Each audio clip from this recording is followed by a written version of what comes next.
বলো তোমার তিনটা গুণ কি কি? ওই মহিলা বলে, আল্লাহর নবী, আমার বিয়ের তিনটা শর্তের মধ্যে প্রথম নম্বর শর্ত হলো জামাইটা এমন হতে হবে যে জামাই সারা রাত আল্লাহর ইবাদতের মধ্যে কাটাইবে। চিন্তা করছেন কি শর্ত?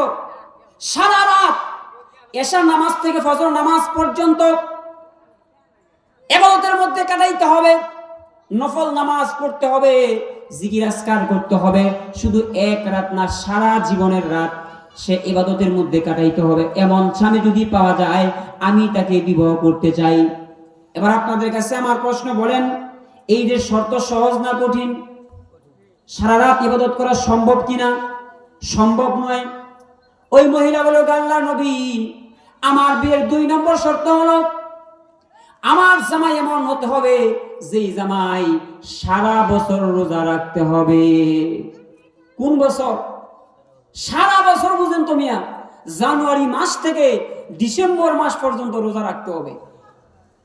ইসলামের বিধান মতে শুধুমাত্র রমজান মাসে রোজা রাখা ফরজ। বলেন কি মাসে? ওই মহিলা বলতেছে আমার জামাই এমন হতে হবে যে জামাই সারা বছর রোজা রাখবে।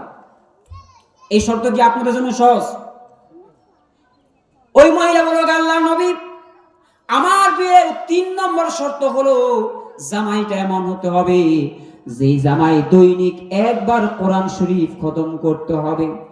আলহামদু থেকে সূরা নাস পর্যন্ত একবার খতম করতে হবে।